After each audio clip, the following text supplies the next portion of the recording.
अगला चैप्टर है राम का राज्याभिषेक। जब विभीषण लंका के राजा बन गए और सीता को लाए तो सीता अपने पति से मिलकर बहुत खुश हो गए थे। अब विभीषण चाहते थे कि राम कुछ दिन लंका में रुक जाएं, लेकिन राम ने कहा यह संभव नहीं है मित्र, वनवास के 14 वर्ष पूरे हो गए हैं और मैं तत्काल अयोध्या लौटना चाहता हूँ, क्योंकि भरत मेरी प्रतीक्षा कर रहा होगा और अगर जाने में देर हुई तो वो अपने प्राण दे देगा। उन्होंने प्रतिज्ञा की है और मैं उनकी प्रतिज्ञा में बंधा हुआ हूँ। तब विभीषण ने कहा ठीक है, तो फिर मेरी एक इच्छा मान लीजिए, मुझे भी आपके राज्याभिषेक में उपस्थित होना है, मुझे अपने साथ चलने की अनुमति दे दीजिए। राम ने विभीषण की विनती मान ली और वहाँ खड़े हुए सुग्रीव और हनुमान को भी अयोध्या आमंत्रित किया। अब विभीषण का जो पुष्पक विमान था उन्हें ले जाने के लिए तैयार था। राम सीता को रास्ते में पड़ने वाले प्रमुख स्थानों के बारे में बताते जा रहे थे। जब विमान किष्किंधा पहुंचा तो सीता ने आग्रह किया कि सुग्रीव की पत्नी तारा और रूपा को भी साथ ले लिया जाए, तो विमान वहां उतरा और तारा और रूपा को साथ ले लिया गया। उसके पश्चात गंगा यमुना के संगम पर ऋषि भरद्वाज के आश्रम पर विमान उतरा। ऋषि के कहने पर सबने रात वहीं बिताई।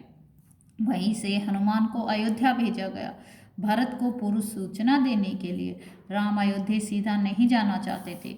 उनके मन में एक प्रश्न था, 14 साल की अवधि में कहीं भरत को सत्ता का मोह तो नहीं हो गया है।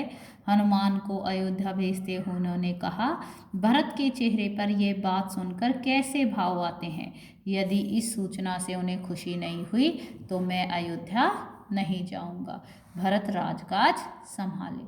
हनुमान उड़ चले। रास्ते में निषाद राजगृह से भेंट की, फिर नंदीग्राम पहुँचे। उन्होंने जब भरत को राम के प्रयाग पहुँचने की सूचना दी तो भरत की खुशी का ठिकाना न रहा। हनुमान संदेश पहुँचाकर वापस राम के पास लौट आए। अगली सुबह प्रयाग से रिंग पैर होते हुए राम अयोध्या पहुँच गए। उधर भरत ने सूचना पाकर अयोध्या में उत्सव की तैयारियां शुरू करवा दी। राम का विमान नंदीग्राम उतरा। उनका भव्य स्वागत हुआ। आकाश राम के जय घोष से गूंज उठा। राम ने विमान से उतरकर भरत को गले लगा लिया। माताएं भी वहां पहुंच गई थी। उन्होंने माताओं को प्रणाम किया। इतनी देर में भरत राम की खड़ाऊ लेकर आ गया। झुककर अपने हाथों से राम को पहनाई।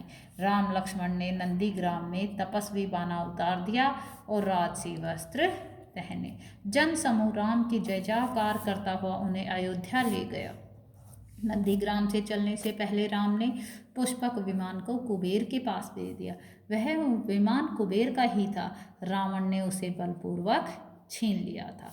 भरत ने अयोध्या का राज्य राम को नंदीग्राम में ही लौटा दिया था। राजमहल पहुँचे तो मुनि वशिष्ठ ने कहा, कल सुबह राम का राज्याभिषेक होगा, जिसकी तैयारी शत्रुघ्न ने पहले से ही कर ली थी। पूरा नगर फूलों और दीपों से सजा था। अगले दिन मुनि वशिष्ठ ने राम का राज तिलक किया। राम और सीता सोने के रत्न जड़ित सिंहासन पर बैठे।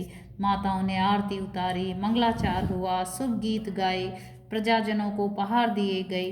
राम ने सीता को एक बहुमूल्य हार दिया। सीता ने अपने गले का हार उतारा। वे दुविधा में थी, किसे दें। दुविधा राम ने दूर कर दी। जिस पर तुम सबसे ज़्यादा खुश हो उसे ये हार दे दो। सीता ने वह हार हनुमान को भेंट कर दिया। कुछ दिनों में सारे अतिथि एक एक करके चले गए। विभीषण लंका में चले गए, सुग्रीव किष्किंधा में और ऋषि मुनि अपने आश्रमों में। केवल हनुमान नहीं गए। वे राम दरबार में ही रहे। राम ने लंबे समय तक राज किया। उनके राज में किसी को कष्ट नहीं था। सब सुखी थे। उनका राज्य राम राज्य था, जो आज तक हमारी यादों में है। ये हमारी बाल कथा खत्म हो गई।